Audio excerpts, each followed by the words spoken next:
Hey folks, Robert Quinn here, your LinkedIn semiconductor industry content provider. Hugh, it's great having you on the show. How are you doing today? Good morning, Robert. I really appreciate your invitations, and looking forward to speaking with you and the audience on LinkedIn. It's such a pleasure having you, and I've been such a big fan of Venture Lab, watching everything that you're doing, and having worked in startup before and understanding being able to scale a company in this industry and the network and the amount of resources it takes to do that. I have a deep understanding of that, and I have a huge respect for Venture Lab and everything that you're doing with them, and so. I thought, what a great opportunity to have you on the show and to talk about, all these challenges and how we're able to scale companies in the semiconductor industry. These startups are the foundation of tech, right? I mean, all this new technology is coming from small startups as well, and so having that backing and having that venture lab back those companies, it's absolutely amazing to be able to have that because I understand the depth of being able to build a company in this industry and how difficult it can be. Um, so, could you tell us a little bit about yourself and where Venture Lab and how's Venture Lab, being a part of the industry? And I love to just hear you talk. Sure, yeah, great. Robert, I feel it's right at home speaking with someone who has been in this industry, understand inside out, about how hard or how rewarding the semiconductor industry can be. So, starting with myself, being around the semi industry for over 30 years now. Have taken many different roles, as an engineer, working in a unicorn growing from 30 people to 3,000 people worldwide. That was my first gig, and then watching how people could lead a company from nothing to a $6 billion company. I thought, hey, you know what? Maybe I could do the same. And that was the beginning of my own entrepreneurship venture. And again, took many years, going from a few folding chairs to a publicly listed company. And that was a very rewarding journey, not necessarily just financially, but also experience wise, and really being able to understand the whole process itself. And then after that, went on to put myself in the position of a venture capitalist to see it, from the investment standpoint, and also fascinating too, learning a lot more about what works, what doesn't, and what does it really take to identify a winning team, a winning product, and a winning formula for all those different companies are coming out with the greatest and latest technology. So where I am right now at Venture Lab, Venture Lab is a not-for-profit organization. So we're mission-driven. We're not after profit. We're after our mission, which is to grow the Canada knowledge-based economy. Now, we do have a very strong base in Canada when it comes to talent, when it comes to intellectual properties, and we have some of the strongest educations institutions on this planet. We can start with the most recent news of Professor Hinton just won the Nobel Prize for his work in AI. In fact, I think two of the top researchers on this planet in AI are Canadian. Professor Banjo, aside from Professor Hinton. And at the same time, we're also extremely strong when it comes to semiconductor. We have this very long history in chip design, in chip manufacturing, and so on. And in fact, if you look at AMD, they have the largest R&D center right here in Canada. And when I was building my own company, we also have a very strong R&D network spanning all over the world. And in fact, we were just chatting about this, Robert. I had R&D, 8 R&D centers worldwide. One was actually right in Austin, Texas. One in Tokyo, Russia, and China and Hong Kong, and so on. So And I want to just go off a tangent a little bit on that.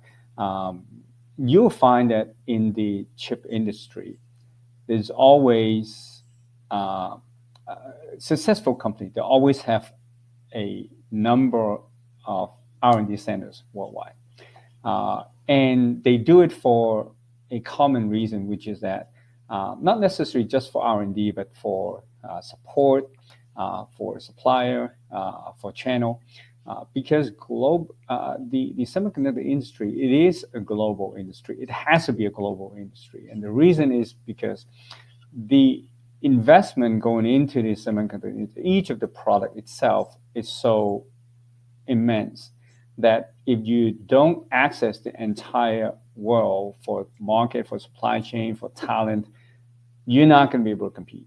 No. And I think that it's more so the case now than when I started my company 25 years ago. And that speaks to why Venture Lab is important and why we do what we do. We're funded by all four levels of the Canadian government. We're not part of the government. Like I said, we're a mission-driven organization. But at Venture Lab, we put together the platform and ecosystem where if you're a chip founders, you can come to Venture Lab and focus on what you do best. And we can help you with all the other things that is vital. They're vital to the growth of your company, but at the same time, to help you lower the barrier when it comes to building up the capital,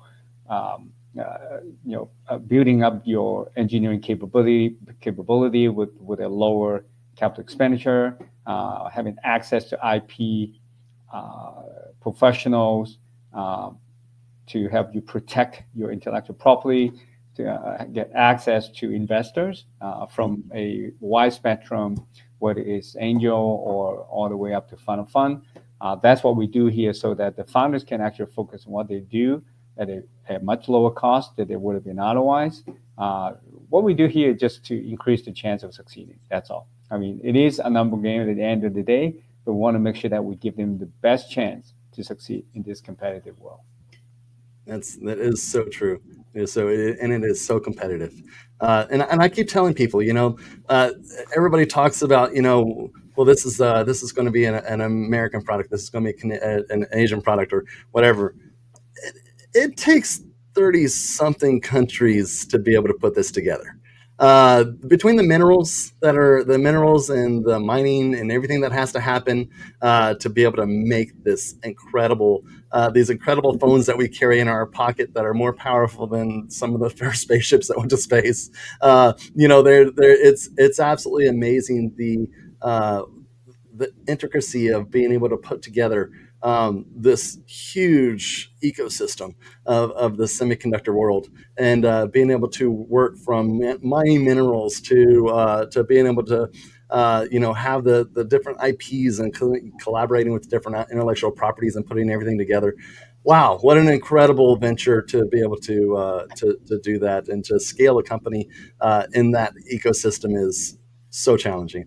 Um, some of the biggest challenges for semiconductor startups. What are the top challenges startups face in the semiconductor industry, Hugh? And how does Venture Lab help them navigate these obstacles? Well, first of all, I mean, to say that is a challenge for any semiconductor company is minimizing the other challenges they face at the same time. It is a multifaceted puzzle that they have to solve, and any founders have to solve, and I had to solve when I built my company from nothing to $100 million in revenue on an annual basis. That was way back when. I mean, like imagine today, it would need to be 10 times that almost. And you mentioned too, Robert, that you were in a startup environment that a company that was started in 2021. I must say that it's actually harder to start a company now than way back when, just because the asset is more 10 times more expensive. Again, supply is way harder. Um, but the formula never changed. What you really have to do well is number one, to identify a market. I mean, if you want to build things just because you love it, then you should do it in a university and a research environment, right? Yeah. Building a business is what drives the economy, is what drives your revenue, and really important that you understand what the market needs are, and get the most latest intelligence. So that's first and foremost, number one.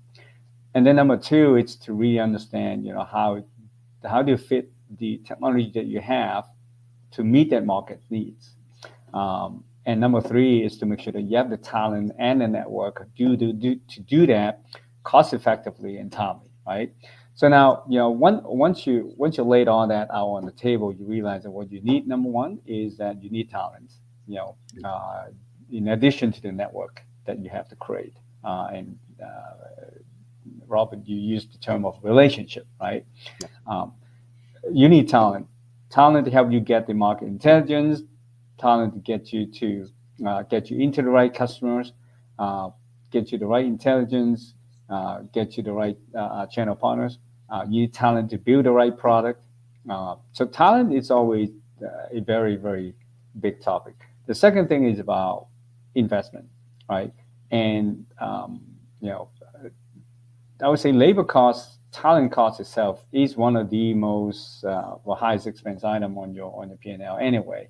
Yeah. Um, and you really have to make sure that you have enough capital to attract uh, the, the best talent, right? And also for the capital expenditure, for your NREs, for your CAD tools, and that's not even we're not even talking about cost of goods and all that, right? You're building up your inventory and so on. Now, beyond capital, I think more so now than ever before is to understand how to navigate this increasingly geopolitical world that we live in.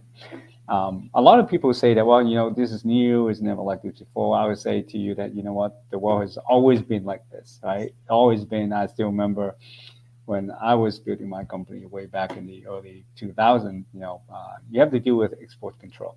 In fact, export control is a thing even way back into the 80s and 70s and even 60s. So it's just a different magnitude. And I think that now geopolitically, countries always find ways to work together for their own interests. That's totally understandable. We as Canadian, we love to see our government to do more to protect our interests. I'm sure the same will be can be true for the U.S. as well. So as long as we do it in a collaborative way, and I think there's always a win-win to be had, making a pie bigger instead of making a zero-sum game. I think that's the kind of the spirit that we have and we like to have. That's So great. I think that having all these pieces together is really important. Now, we have another interesting role that we play here at Venture Lab as well, because we're not for profit. Our success is not really our success because we're not for profit, and then our success is built upon our founder success. And what we want to make sure is that not just that we have investors around the table to help them out, whether not just that we have the industry network to help them out, and ways to help them with talent. We also want to make sure that we have the right government policies in Mhm. place for them. So, for example, I am a registered lobbyist with the federal government here in Canada. So, once so often, I will be speaking with some of the policymakers to make sure that they hear indirectly through me what are the needs and pain point of our constituents, Mhm. which is the hot tech founders. I want to make sure that the policy are always in favor of them. We are a a part, a partisan. We don't necessarily. Uh, Also, we're atypical. We're only loyal to our missions. We want to make sure that whatever policy is in place is pro innovations, is pro entrepreneurships, is pro growth, is pro knowledge based economy. So that's really what we do. So yeah, I mean, our work span a number of different areas, and yeah, I mean, with uh, with all those challenges in front of a semiconductor founders today, we must say that we have a very um, comprehensive support network for them right here in Venture Lab. And some of those companies are doing quite well. And I'm sure that one of your good friend, yeah, Niraj, would probably tell you that. They just started here a few years ago, and now they are among the top 10 in the whole world of startups. And we're very happy for them. And the work they do, it is uh, I would say groundbreaking in Mhm. as far as moving the needle for to lower the power for AI computing, which is a big headache for the entire industry. So I mean that's just one of the examples of the many that we have here at Venture Lab. Absolutely. Absolutely. You mentioned, Hugh, you mentioned talent and talking about talent. It's a big topic for me. I personally have a nonprofit organization called Simu, and our vision is to bring a 52 foot semi, an 18 wheeler, to schools around the nation, to underprivileged schools around the nation, to be able to tour these kids, these from sixth grade to 12th grade, through this 18 wheeler, and give these kids this aha moment of, I learned what semiconductors are. When I was an engineer in many different, I've worked in many different fabs as a field engineer and Samsung and all over the world at different companies. I was always the guy that brought the new college graduates into the fab. They always call me up. They say, "Robert, got some guys in the clean room. You need to come bring them in and give them a tour and tour these kids."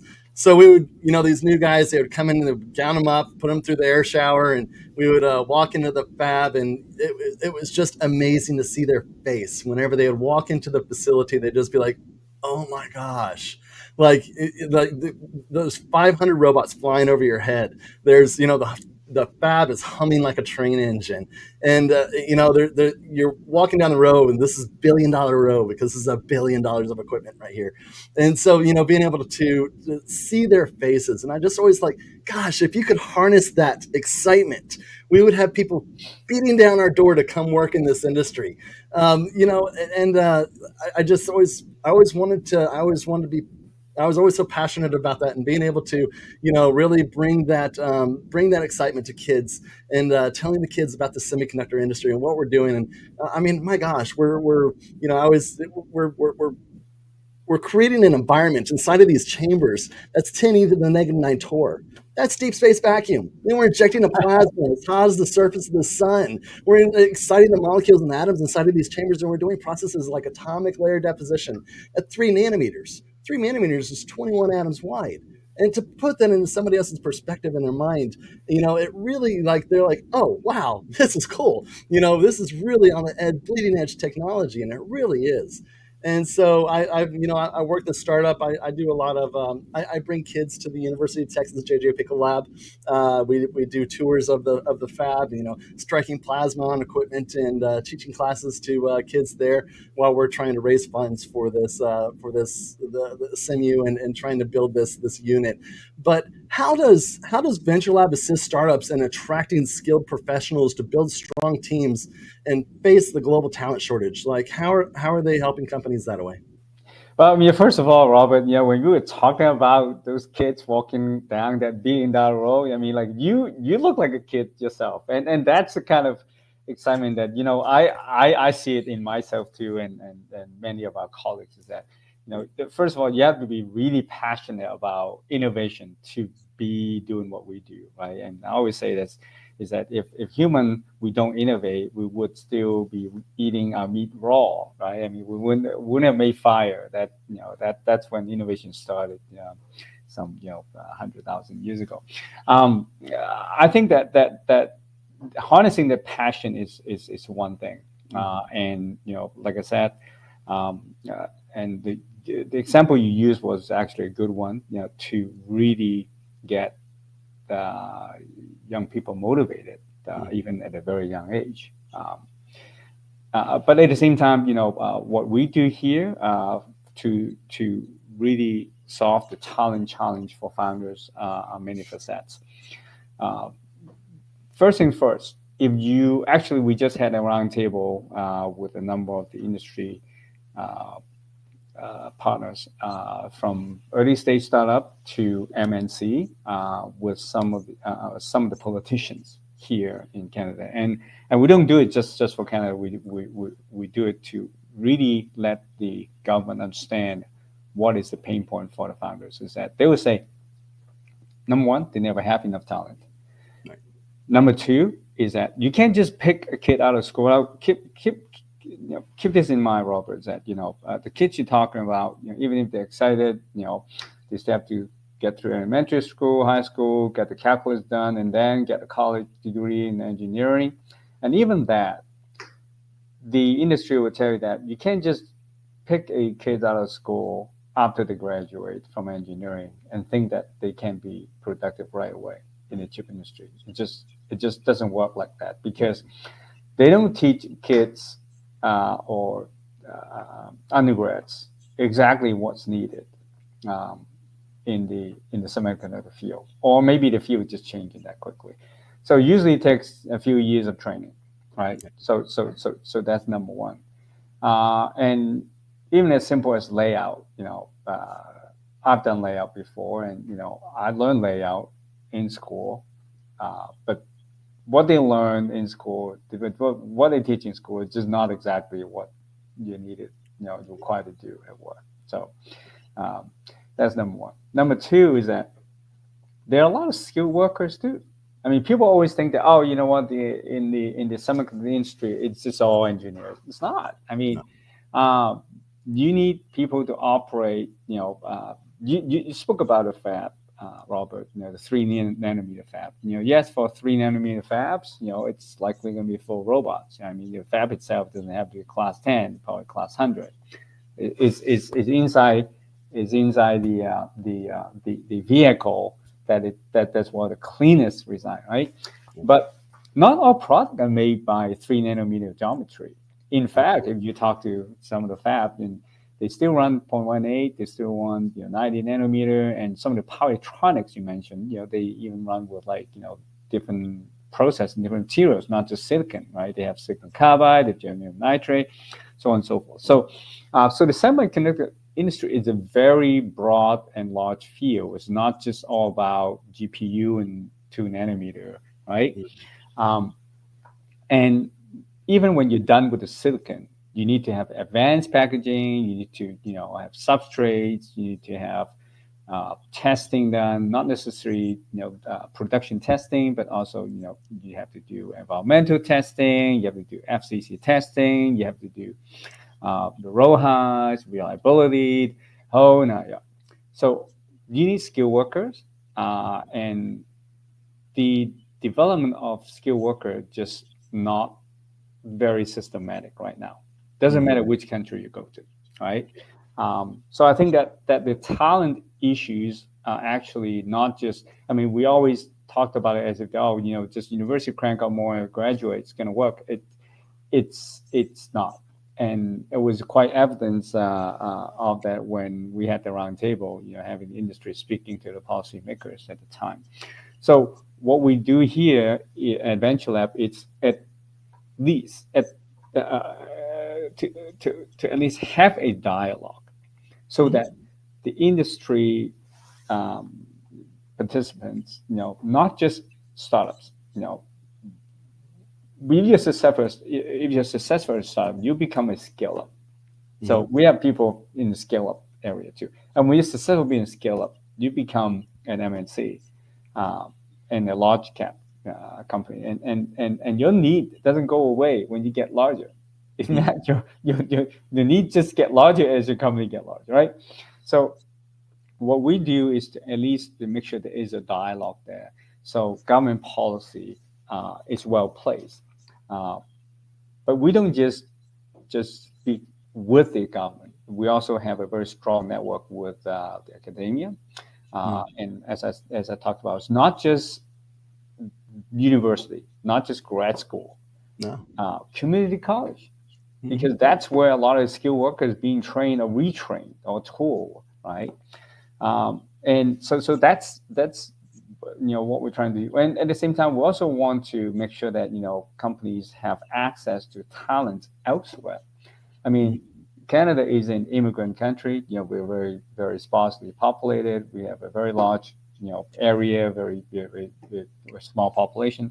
So we always welcome immigrants. And our policy has has played dividends over the years, and we'll continue to do that here in Canada. We're going to continue to advocate for more favorable immigration policy that will drive the semiconductor industry, alongside other hot tech industry.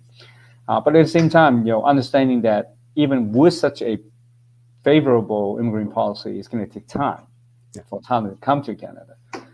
And in addition to growing them locally, we also help our founders to find ways to get access to other talents, right, somewhere else. So we have some programs in place, like the SUV program or Canada Catalyst program to really help them with those kind of work.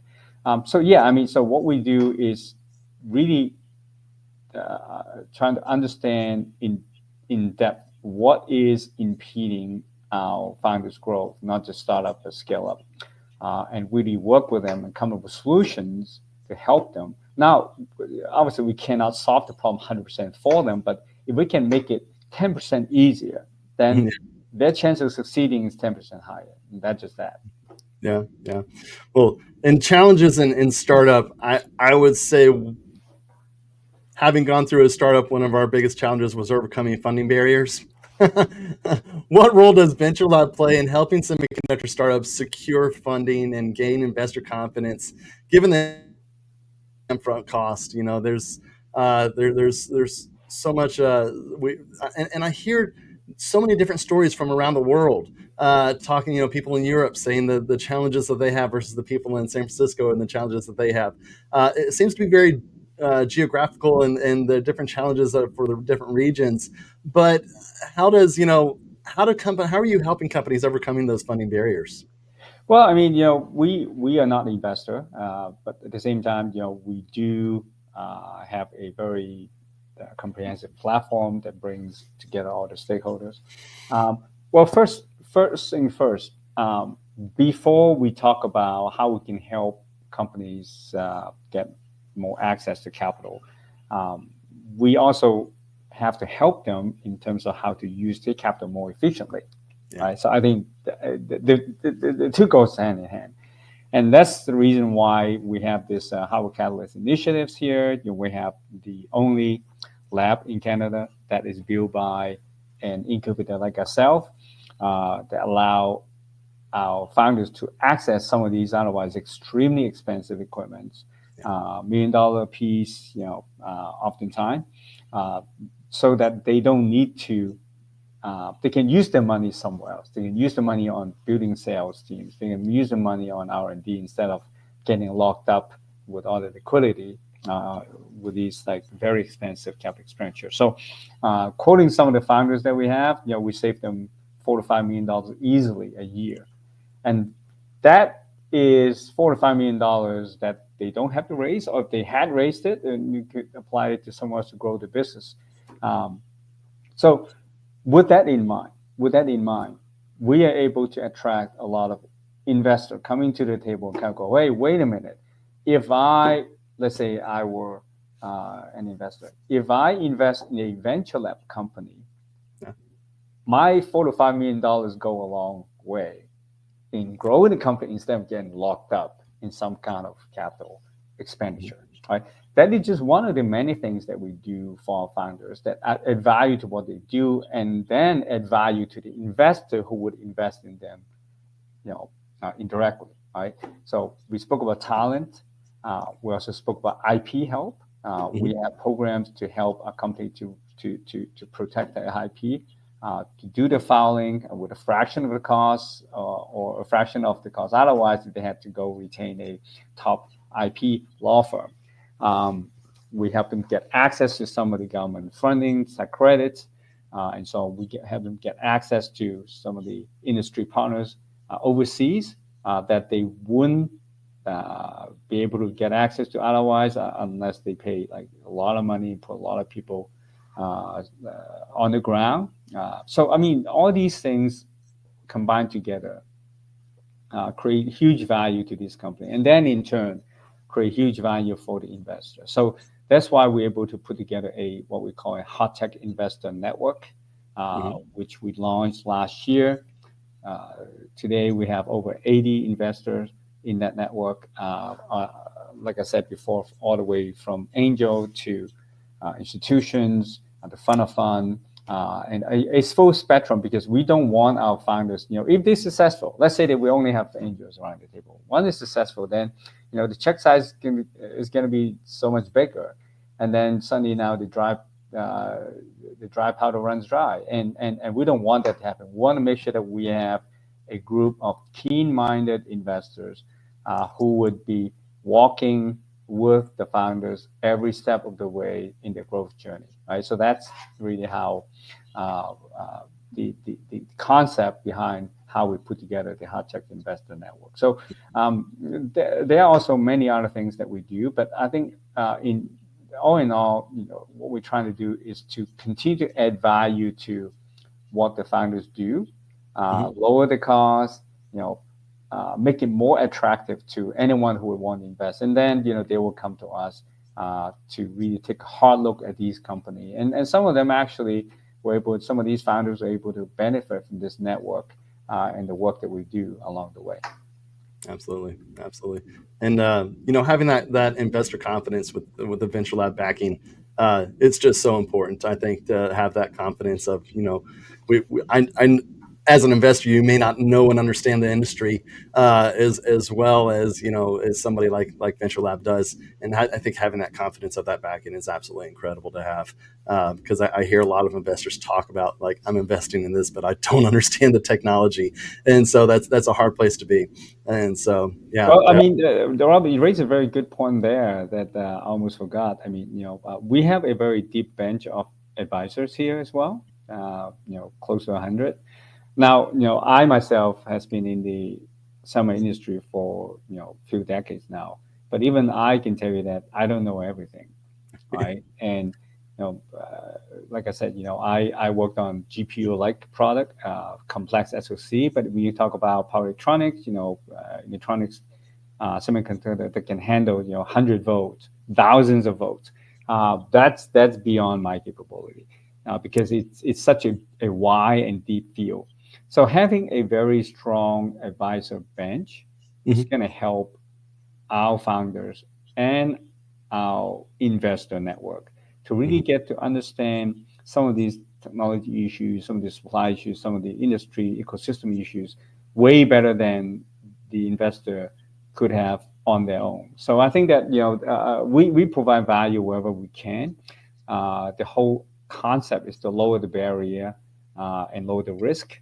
And I think that like I said, it's a number game, and the anytime the chance of founders being successful has gone up 10%, it's worth a lot more money for themselves and for the investor as well. absolutely. Well, Hugh, it's been incredible having you on the show, being able to pick your brain and listen to everything that you're working on and everything that Venture Labs is doing. I'm just such a fan and continue to be a fan of everything you do. It was incredible having this conversation, and thank you so much for talking to me today. And if anybody is interested about Venture Lab, is there a place that they can go to learn more about Venture Lab and everything that you're doing, Hugh? Well, I mean, I think our website is somewhere. You can definitely come to www.venturelab.ca, to take a look at what we do. At the same time, you can also find me on LinkedIn. If you can find Robert on LinkedIn, you can find me on LinkedIn, right? Yeah, And before I wrap up, Robert, I really appreciate you spending time with us. I mean, we at Venture Lab, we only playing our part in the ecosystem. We don't pretend to be anywhere more than ourselves. We're just a platform to help founders to be successful. And when they're successful, we're successful. And we need people like yourself to help us to get the words out, as to what we do. And if any of the founders, any of the investors, any of the industry partners find what we do can add value to them, they're welcome to come to us, and let's work together. It is a big problem, big challenges for the industry to solve. definitely, definitely. Thanks so much for joining me today, and thank you to the audience for watching this show today. And y'all have a great holiday. uh, we got the holiday coming up here, so have a great holiday, and we'll see you next time. Same to you, Robert. Yeah, thank you very Thanks. much and take Bye. care. Bye bye.